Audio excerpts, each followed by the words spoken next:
संक्षिप्त शिव पुराण रुद्र संहिता प्रथम सृष्टि खंड। ऋषियों के प्रश्न के उत्तर में नारद ब्रह्म संवाद की अवतारणा करते हुए सूत जी का उन्हें नारद मोह का प्रसंग सुनाना।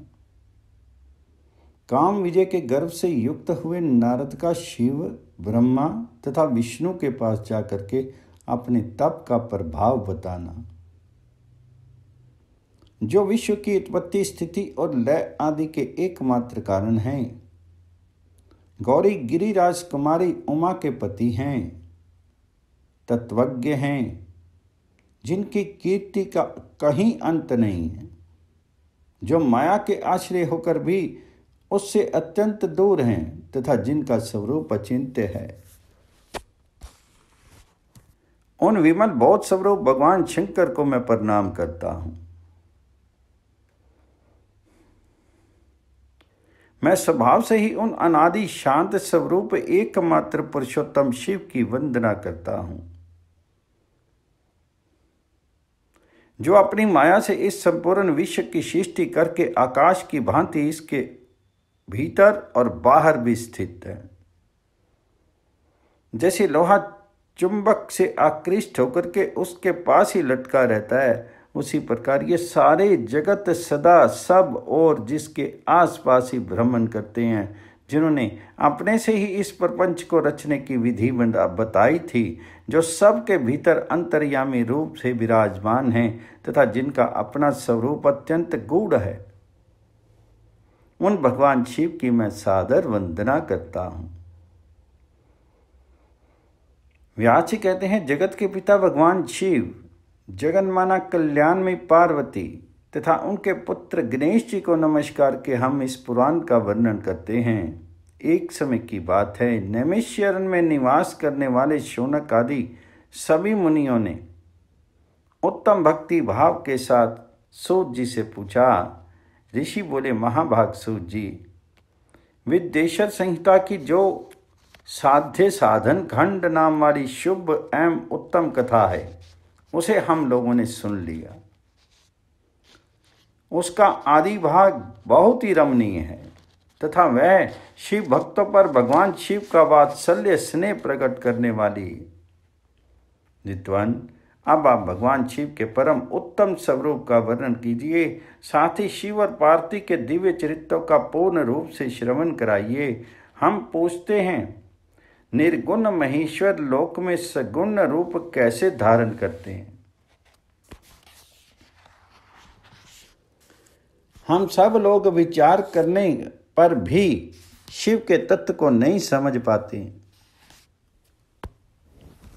सृष्टि के पहले भगवान शिव किस प्रकार अपने स्वरूप से स्थित होते हैं, फिर सृष्टि के मध्यकाल में भगवान किस तरह क्रीड़ा करते हुए सम्यक व्यवहार वर्ताव करते हैं, और सृष्टि कल्प का अंत होने पर वे महेश्वर देव किस रूप में स्थित रहते हैं, लोक कल्याणकारी शंकर कैसे प्रसन्न होते हैं, और प्रसन्न हुए महेश्वर अपने भक्तों तथा दूसरों को कौन सा उत्तम फल प्रदान करते हैं, ये सब हमसे कही। हमने सुना है कि भगवान शिव शीघ्र प्रसन्न हो जाते हैं, वे महान दयालु हैं, इसलिए अपने भक्तों का कष्ट नहीं देख सकते। ब्रह्मा, विष्णु और महेश, ये तीन देवता शिव के ही अंग से उत्पन्न हुए हैं। उनके प्राकट्य की कथा तथा उनके विशेष चरित्रों का वर्णन कीजिए। प्रभु, आप उमा के आविर्भाव और विवाह की भी कथा कहिए, विशेषतः उनके गृहस्थ धर्म का और अन्य लीलाओं का भी वर्णन कीजिए। निष्पाप सूत जी, हमारे प्रश्न के उत्तर में आपको ये सब तथा दूसरी बातें भी अवश्य कहनी चाहिए। सूत जी ने कहा, मुनीश्वरों, आप लोग ने बड़ी उत्तम बात पूछी है। भगवान सदाशिव की कथा में आप लोगों की जो आंतरिक निष्ठा हुई है, इसके लिए आप धन्यवाद के पात्र हैं। ब्राह्मणों, भगवान शंकर का गुण अनुवाद सात्विक, राजस और तामस तीनों ही प्रकृति के मनुष्यों को सदा आनंद प्रदान करने वाला है। पशुओं की हिंसा करने वाले निष्ठुर कसाई के सिवा दूसरा कौन पुरुष उस गुण अनुवाद को सुनने से ऊब सकता है जिसके मन में कोई तृष्णा नहीं है। ऐसे महात्मा पुरुष भगवान शिव के उन गुणों का गान करते हैं, क्योंकि वह गुणावली संसार रूपी रोग की दवा है। मन तथा कानों को प्रिय लगने वाली और संपूर्ण मनोरथों को देने वाली है। ब्राह्मणों, आप लोगों के प्रश्न के अनुसार मैं यथाबुद्धि प्रयत्न पूर्वक शिव लीला का वर्णन करता हूँ, आप आदर पूर्वक सुने। जैसे आप लोग पूछ रहे हैं उसी प्रकार देव ऋषि नारद जी ने शिव रूपी भगवान विष्णु से प्रेरित होकर के अपने पिता से पूछा था। अपने पुत्र नारद का प्रश्न सुन करके शिव भक्त ब्रह्मा जी का चित्त प्रसन्न हो गया और वे उन मुनि शिरोमणि को हर्ष प्रदान करते हुए प्रेम पूर्वक भगवान शिव के यश का गान करने लगे। एक समय की बात है, मुनि शिरोमणि विप्रवद नारद जी ने, जो ब्रह्मा जी के पुत्र हैं, विनीत चित्त होकर के तपस्या में मन लगाया। हिमालय पर्वत में कोई एक गुफा थी जो बड़ी शोभा से संपन्न दिखाई देती थी। उसके निकट देवनिधि गंगा निरंतर वेग पूर्वक बहती थी। वहां एक महान दिव्य आश्रम था जो नाना प्रकार की शोभा से शोभित था। दिव्यदर्शी नारद जी तपस्या करने के लिए उसी आश्रम में गए। उस गुफा को देख करके मुनिवर नारद जी बड़े प्रसन्न हुए और सुदीर्घ काल तक वहां तपस्या करते रहे। उनका अंतःकरण शुद्ध था। वह दृढ़ता पूर्वक आसन बांध करके मौन होकर प्राणायाम पूर्वक समाधि में स्थित हो गए। ब्राह्मणों, उन्होंने वह समाधि लगाई जिसमें ब्रह्म का साक्षात्कार कराने वाला अहम ब्रह्मस्मि अर्थात मैं ब्रह्म हूं, ये विज्ञान प्रकट होता है। मुनिवर नारद जी जब इस प्रकार तपस्या करने लगे, उस समय यह समाचार पाकर के देवराज इंद्र कांप उठे। वे मानसिक संताप से विहल हो गए। ये नारद मुनि मेरा राज्य लेना चाहते हैं। मन ही मन ऐसा सोच करके इंद्र ने उनकी तपस्या में विघ्न डालने के लिए प्रयत्न करने की इच्छा की। उस समय देवराज इंद्र ने अपने मन से कामदेव का स्मरण किया। स्मरण करते ही कामदेव आ गए। महेंद्र ने उन्हें नारद जी की तपस्या में विघ्न डालने का आदेश दिया। ये आज्ञा पाकर के कामदेव वसंत को साथ लेके बड़े गर्व से उस स्थान पर गए और अपना उपाय करने लगे। उन्होंने वहां शीघ्र ही अपनी सारी कलाएं रच डाली। बसंत ने भी मत होकर के अपना प्रभाव अनेक प्रकार से प्रकट किया। मुनिवरों, कामदेव और बसंत के अथक प्रयत्न करने पर भी नारद मुनि के चित्त में विकार नहीं उत्पन्न हुआ। महादेव जी के अनुग्रह से उन दोनों का गर्व चूर्ण हो गया। शौनक आदि महर्षियों, ऐसा होने में जो कारण था उसे आदरपूर्वक सुनो। महादेव जी की कृपा से ही नारद मुनि पर कामदेव का कोई प्रभाव नहीं पड़ा। पहले उसी आश्रम में काम शत्रु भगवान शिव ने उत्तम तपस्या की थी और वही उन्होंने मुनियों की तपस्या का नाश करने वाले कामदेव को शीघ्र ही भस्म कर डाला था। उस समय रति ने कामदेव को पुनः जीवित करने के लिए देवताओं से प्रार्थना की। तब देवताओं ने समस्त लोगों का कल्याण करने वाले भगवान शंकर से याचना की।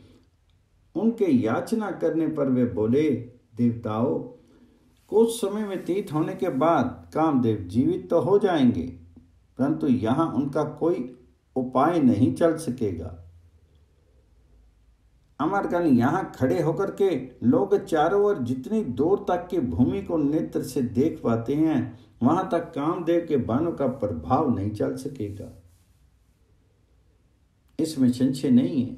भगवान शंकर की इस उक्ति के अनुसार उस समय वहां नारद जी के प्रति कामदेव का निजी प्रभाव मिथ्या सिद्ध हुआ। वे शीघ्र ही स्वर्गलोक में इंद्र के पास लौट गए। वहां कामदेव ने अपना सारा वृत्तांत और मुनि का प्रभाव कह सुनाया। तत्पश्चात इंद्र की आज्ञा से वे वसंत के साथ अपने स्थान को लौट गए। उस समय देवराज इंद्र को बड़ा विस्मय हुआ। उन्होंने नारद जी की भूरी भूरी प्रशंसा की, परंतु शिव की माया से मोहित होने के कारण वे उस पूर्व वृत्तांत को स्मरण नहीं कर सके।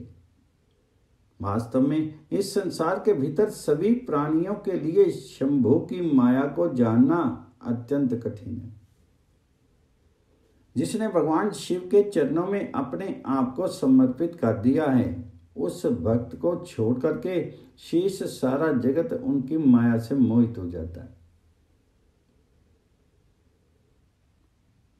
नारद जी भी भगवान शंकर जी की कृपा से वहां चिरकाल तक तपस्या में लगे रहे। जब उन्होंने अपनी तपस्या को पूर्ण हुई समझा, तब वे मुनि उससे विरत हो गए। कामदेव पर मेरी विजय हुई और ऐसा मान करके उन मुनीश्वर के मन में व्यर्थ ही गर्व हो गया। भगवान शिव की माया से मोहित होने के कारण उन्हें यथार्थ बात का ज्ञान नहीं रहा। वे ये नहीं समझ सके कि कामदेव के पराजित होने में भगवान शंकर जी का प्रभाव ही कारण। उस माया से अत्यंत मोहित होकर के मुनि शिरोमणि नारद अपना काम विजय संबंधी वृत्तांत बताने के लिए तुरंत ही कैलाश पर गए। उस समय वे विजय के मत से उन्मत्त हो रहे थे। वहां रुद्रदेव को नमस्कार करके गर्व से भरे हुए मुनि ने अपने आप को महात्मा मान करके तथा अपने ही प्रभाव से कामदेव पर अपनी विजय हुई समझ करके उनसे सारा वृत्तांत कह सुनाया। वह सब सुनकर के भक्तवत्सल भगवान शंकर जी ने नारद जी से, जो अपनी शिव की ही माया से मोहित होने के कारण काम विजय के यथार्थ कारण को नहीं जानते थे और अपने विवेक को भी खो बैठे थे, कहा। रुद्र बोले, तात नारद, तुम बड़े विद्वान हो, धन्यवाद के पात्र हो, परंतु मेरी ये बात ध्यान दे करके सुनो। अब से फिर कभी ऐसी बात कभी नहीं कहना। विशेषतः भगवान विष्णु के सामने उनकी चर्चा कदापि नहीं करना। तुमने मुझसे अपना जो वृत्तांत बताया है उसे पूछने पर भी दूसरों के सामने मत कहना। यह सिद्धि संबंधी वृत्तांत सुनकर के गुप्त रखने योग्य है। इसे कभी किसी पर प्रकट नहीं करना चाहिए। तुम विशेष प्रिय हो, इसलिए अधिक जोर दे करके मैं तुम्हें ये शिक्षा देता हूं और इसे ना कहने की आज्ञा देता हूं, क्योंकि तुम भगवान विष्णु के भक्त हो और उनके भक्त होते हुए ही मेरे अत्यंत अनुगामी हो। इस प्रकार बहुत कुछ कह करके संसार की सृष्टि करने वाले भगवान रुद्र ने नारद जी को शिक्षा दी। अपने वृत्तांत को गुप्त रखने के लिए उन्हें समझाया बुझाया, परंतु वे तो शिव की माया से मोहित थे, इसलिए उन्होंने उनकी दी हुई शिक्षा को अपने लिए हितकर नहीं माना। तदनंतर मुनि शिरोमणि नारद ब्रह्मलोक में गए। वहाँ ब्रह्मा जी को नमस्कार करके उन्होंने कहा, पिताजी, मैंने अपने तपोबल से कामदेव को जीत लिया है। उनकी ये बात सुनकर के ब्रह्मा जी ने भगवान शिव के चरणार बिंदों का चिंतन किया और सारा वृत्तांत जान करके अपने पुत्र को यह सब कहने से मना किया।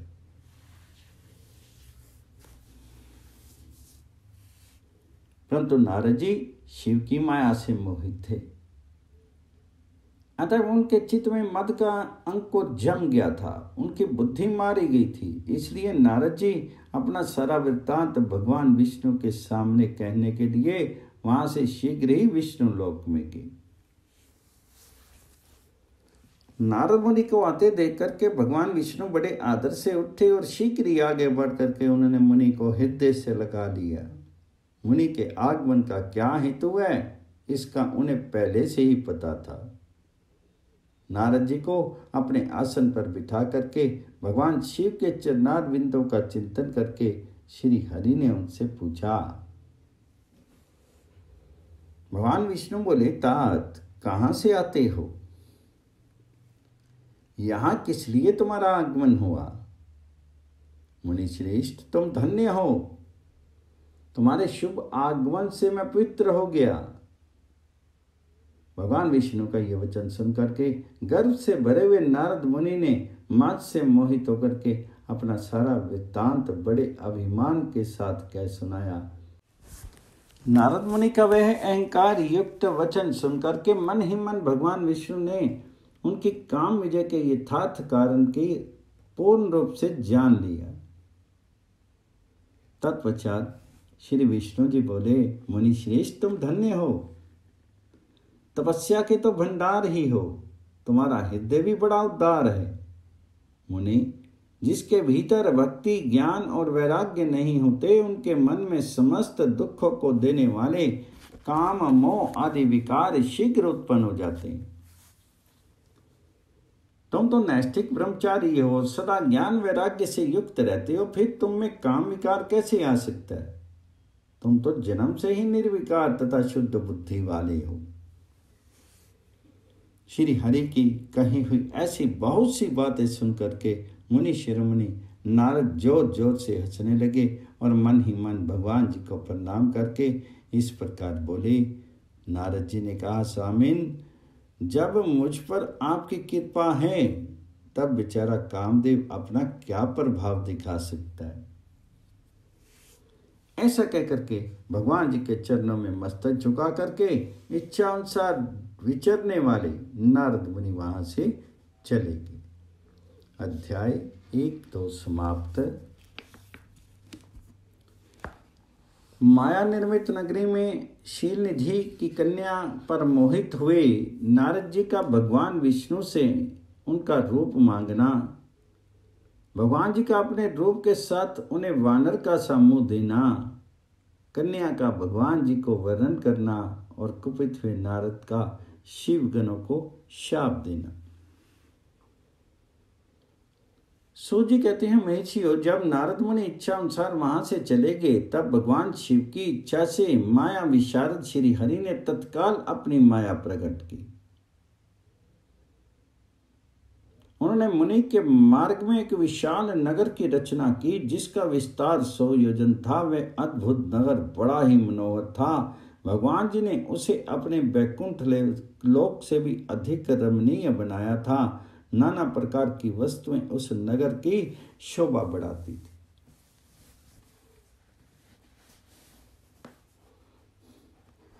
वहां स्त्रियों और पुरुषों के लिए बहुत से विहार स्थल थे। वह श्रेष्ठ नगर चारों वर्णों के लोगों से भरा था।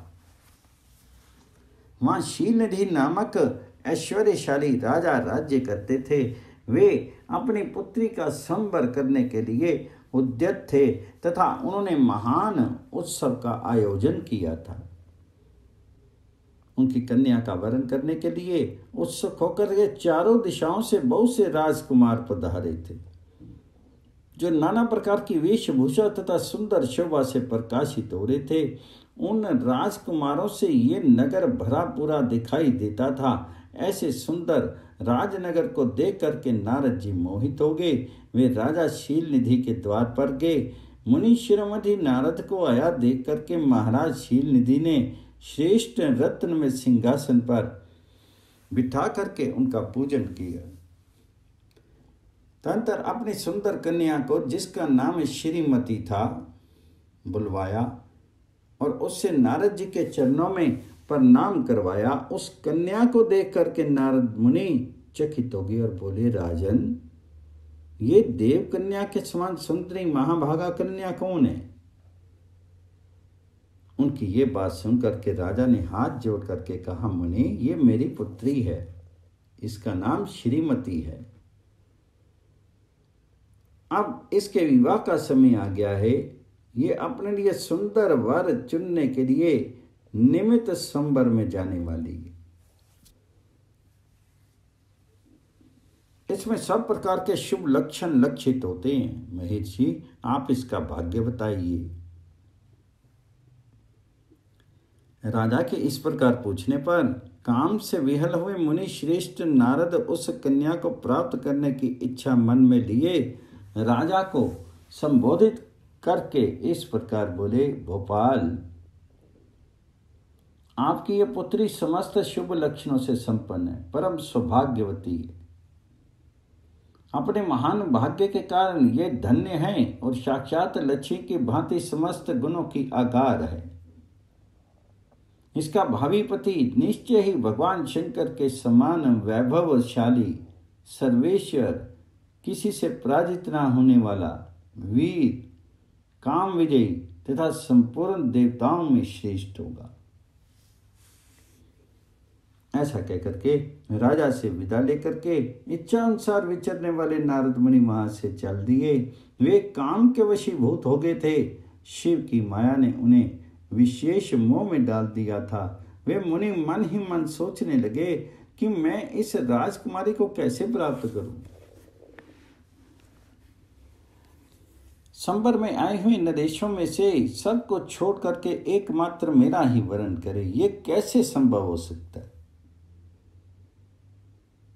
समस्त नारियों को सौंदर्य सर्था प्रिय होता है। सौंदर्य को देखकर ही वह प्रसन्नता पूर्वक मेरे अधीन हो सकती है, इसमें संशय नहीं।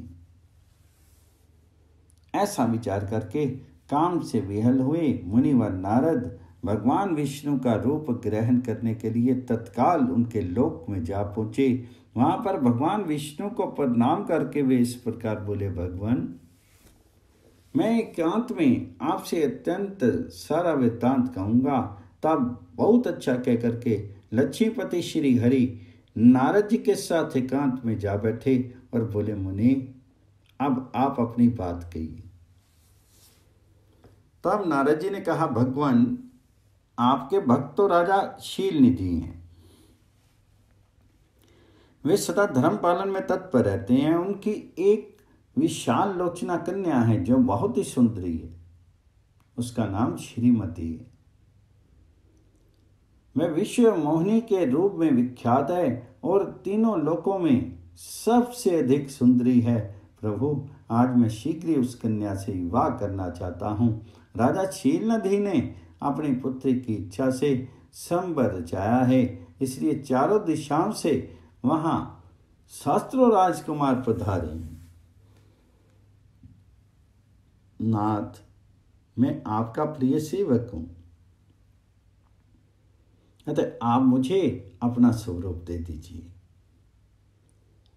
जिससे राजकुमारी श्रीमती निश्चय ही मुझे वर दे।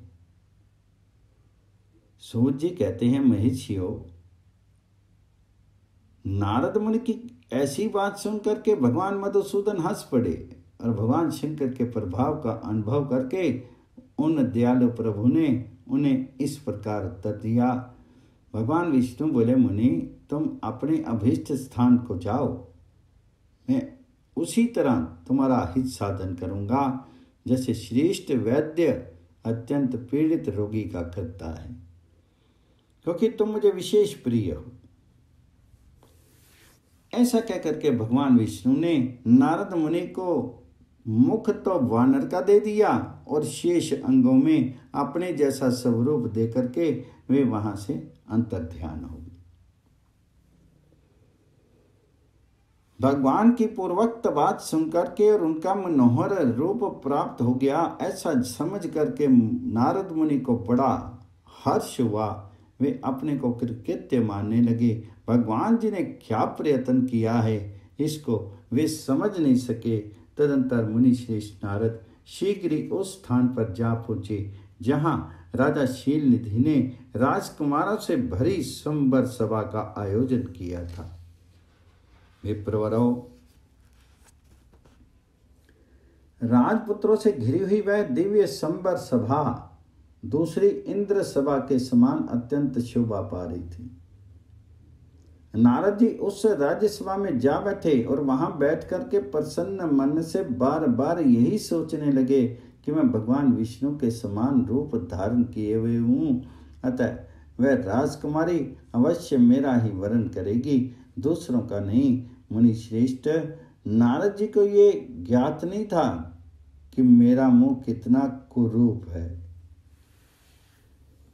उस सभा में बैठे हुए सब मनुष्यों ने मुनि को उसके पूर्ण रूप में ही देखा। राजकुमार आदि कोई भी उनके रूप परिवर्तन के रहस्य को नहीं जान सके। वहां नारद जी की रक्षा के लिए भगवान रुद्र के 2 पार्षद आए थे, जो ब्राह्मण का रूप धारण करके गूढ़ भाव से वहां बैठे थे।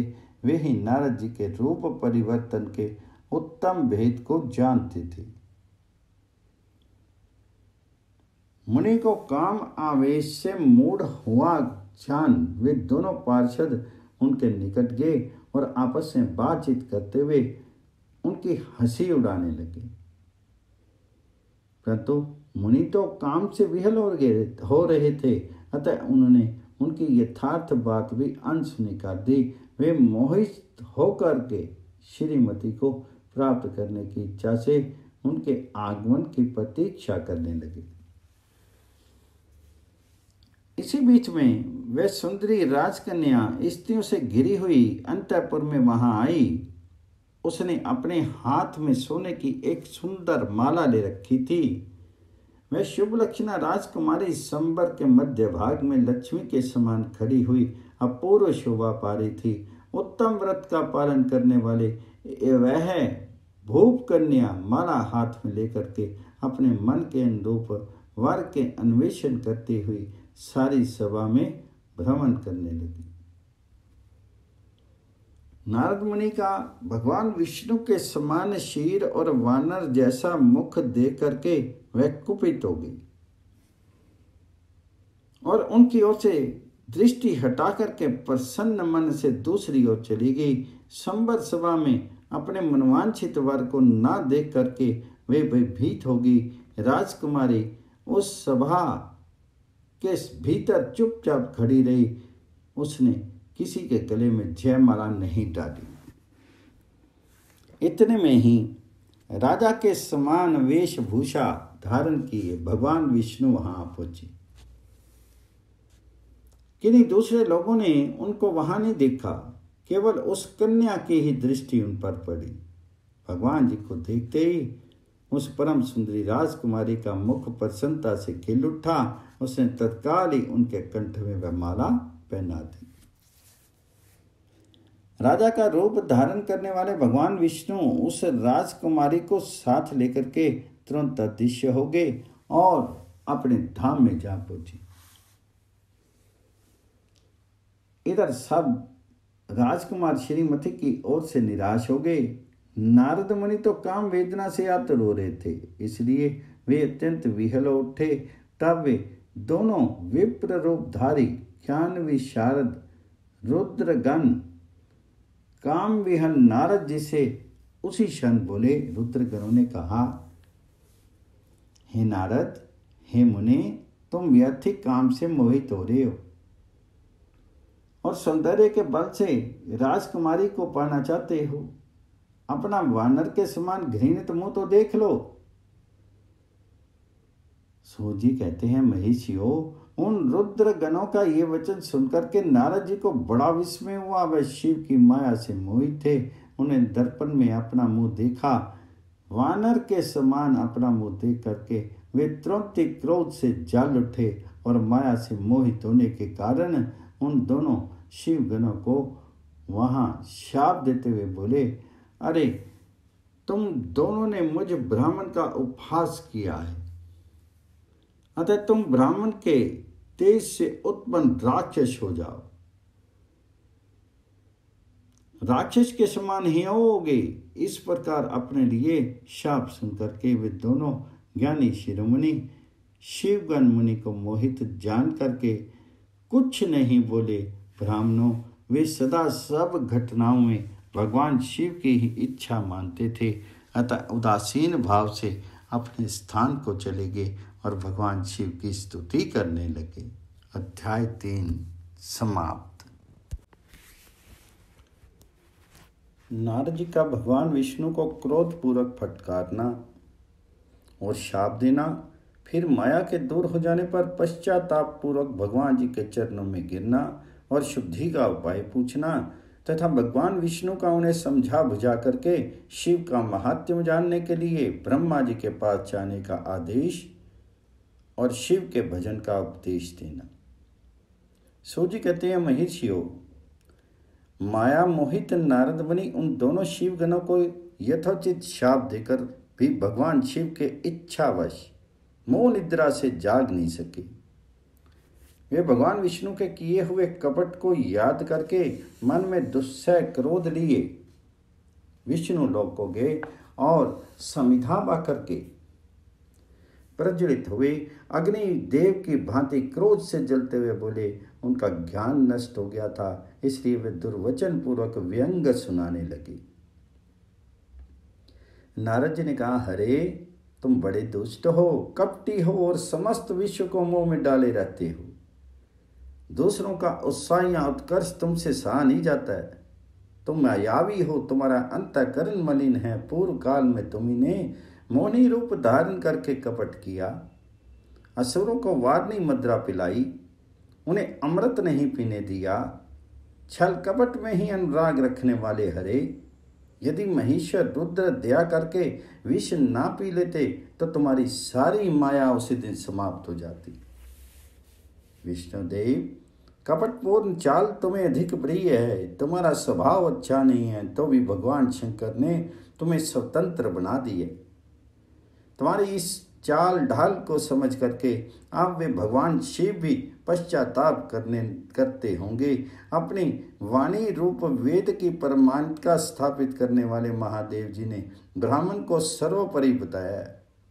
अरे, इस बात को जानकर आज मैं बलपूर्वक तुम्हें ऐसी सीख दूंगा जिससे तुम फिर कभी कहीं भी ऐसा कर्म नहीं कर सकोगे। अब तक तुम्हें किसी शक्तिशाली या तेजस्वी पुरुष से पाला नहीं पड़ा था, इसलिए आज तक तुम निडर बने हुए हो। परंतु विष्णु, अब तुम्हें अपनी करनी का पूरा पूरा फल मिलेगा। भगवान विष्णु से ऐसा कहकर के माया मोहित नारद मुनि अपने ब्रह्म तेज का प्रदर्शन करते हुए क्रोध से खिन्न हो उठे और शाप देते हुए बोले, विष्णु, तुमने स्त्री के लिए मुझे व्याकुल किया है। तुम इसी तरह सबको मोह में डालते रहते हो। ये कपटपूर्ण कार्य करते हुए तुमने जिस स्वरूप से मुझे संयुक्त किया था, उसी स्वरूप से तुम मनुष्य हो जाओ और स्त्री के वियोग का दुख भोगो। तुमने जिन वानरों के समान मेरा मुंह बनाया था, वे ही उस समय तुम्हारे सहायक हों। तुम दूसरों को स्त्री विरह का दुख देने वाले हो, अतः स्वयं भी तुम्हें स्त्री के वियोग का दुख प्राप्त हो। अज्ञान से मोहित मनुष्यों के समान तुम्हारी स्थिति हो। अज्ञान से मोहित नारद जी ने मोह श्री हरि को जब इस तरह शाप दिया, तब उन्होंने शंभु की माया की प्रशंसा करते उस शाप को स्वीकार कर लिया। तदंतर महालीला करने वाले शंभु ने अपनी उस विश्व मोहिनी माया को, जिसके कारण ज्ञानी नारद मुनि भी मोहित हो गए थे, खींच लिया। उस माया के त्रोहित होते ही नारद जी पूर्वत शुद्ध बुद्धि से युक्त हो गए। उन्हें पूर्वत ज्ञान हो गया और उनकी सारी व्याकुलता जाती रही। इससे उनके मन में बड़ा विस्मय हुआ। वे अधिकाधिक पश्चाताप करते हुए बारंबार अपनी निंदा करने लगे। उस समय उन्होंने ज्ञानी को भी मोह में डालने वाली भगवान शंभु की माया की सराहना की। तदंतर ये जानकर कि माया के कारण ही मैं भ्रम में पड़ गया था, वह सब कुछ मेरा माया जनित भ्रम में ही था। वैष्णव शिरोमणि नारद जी भगवान विष्णु के चरणों में गिर पड़े। भगवान श्री हरि ने उन्हें उठा करके खड़ा कर दिया। उस समय अपनी दुर्बुद्धि नष्ट हो जाने के कारण वे यों बोले, नाथ, माया से मोहित होने के कारण मेरी बुद्धि बिगड़ गई थी, इसलिए मैंने आपके प्रति बहुत दुर्वचन कहे, आपको शाप तक दे डाला है। प्रभु, उस शाप को आप मिथ्या कर दीजिए। मैंने बहुत बड़ा पाप किया है, अब मैं निश्चय ही नरक में पड़ूंगा। अरे, मैं आपका दास हूँ, बताइए मैं क्या उपाय, कौन सा प्रायश्चित करूं जिससे मेरा पाप समूह नष्ट हो जाए और मुझे नरक में ना गिरना पड़े। ऐसा कह करके शुद्ध बुद्धि वाले मुनि शिरोमणि नारद जी पुनः भक्ति भाव से भगवान विष्णु के चरणों में गिर पड़े। उस समय उन्हें बड़ा पश्चाताप हो रहा था। तब श्री विष्णु ने उन्हें उठा करके मधुर वाणी में कहा। भगवान विष्णु बोले, तात खेद मत करो, तुम मेरे श्रेष्ठ भक्त हो, इसमें संशय नहीं है। मैं तुम्हें एक बात बताता हूं, सुनो, उससे नीचे ही तुम्हारा परम हित होगा, तुम्हें नरक में नहीं जाना पड़ेगा। भगवान शिव तुम्हारा कल्याण करेंगे। तुमने मद से मोहित होकर के जो भगवान शिव की बात नहीं मानी थी, उसकी अवहेलना कर दी थी, उसी अपराध का भगवान शिव ने तुम्हें ऐसा फल दिया है, क्योंकि वे ही कर्म फल के दाता हैं। तुम अपने मन में ये दृढ़ निश्चय कर लो कि भगवान शिव की इच्छा से ही ये सब कुछ हुआ है। सबके स्वामी परमेश्वर शंकर ही गर्व को दूर करने वाले हैं, वे ही पर ब्रह्म परमात्मा हैं। उन्हीं का सच्चिदानंद रूप से बोध होता है। वे निर्गुण और निर्विकार हैं, सत्य, राज्य और तम, इन तीनों गुणों से परे हैं। वे ही अपनी माया को लेकर के ब्रह्मा, विष्णु और महेश इन तीन रूपों में प्रकट होते हैं। निर्गुण और सगुण भी वे ही हैं। निर्गुण अवस्था में उन्हीं का नाम शिव है। वे ही परमात्मा, महेश्वर, पर ब्रह्म, अविनाशी, अनंत और महादेव आदि नामों से कहे जाते हैं। उन्हीं की सेवा से ब्रह्मा जी जगत के सृष्टा हुए हैं और मैं तीनों लोकों का पालन करता हूँ। वे स्वयं ही रुद्र रूप से सदा सबका संहार करते हैं। वे शिव स्वरूप से सबके साक्षी हैं। माया से भिन्न और निर्गुण हैं। स्वतंत्र होने के कारण वे अपनी इच्छा के अनुसार चलते हैं। उनका विहार, आचार, व्यवहार उत्तम है और वे भक्तों पर दया करने वाले हैं। नारद मुनि, मैं तुम्हें एक सुंदर उपाय बताता हूँ जो सुखद, समस्त पापों का नाशक और सदा भोग एवं मोक्ष देने वाला है। तुम उसे सुनो। अपने सारे संशयों को त्याग करके तुम भगवान शंकर के सुयश का गान करो और सदा अनन्य भाव से शिव के शत नाम स्तोत्र का पाठ करो। मुनि, तुम निरंतर उन्हीं की उपासना और उन्हीं का भजन करो। उन्हीं के यश को सुनो और गाओ तथा प्रतिदिन उन्हीं की पूजा अर्चा करते रहो। नारद, जो शरीर, मन और वाणी द्वारा भगवान शंकर की उपासना करते हैं, उसे पंडित या ज्ञानी जानना चाहिए। वह जीवन मुक्त कहलाता है। शिव इस नाम रूपी दावानल से बड़े बड़े पातकों के असंख्य पर्वत अनायास भस्म हो जाते हैं। ये सत्य है, सत्य है, इसमें संशय नहीं है। जब भगवान शिव के नाम रूपी नौका का आश्रय लेते हैं, वे संसार सागर से पार हो जाते हैं।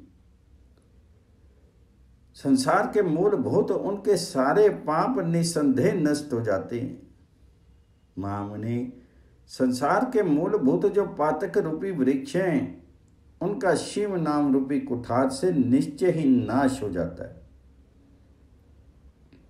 जो लोग पाप रूपी दावानल से पीड़ित हैं, उन्हें शिव नाम रूपी अमृत का पान करना चाहिए। पाप दावाग्नि से दग्ध होने वाले प्राणियों को उस शिव नाम अमृत के बिना शांति नहीं मिल सकती।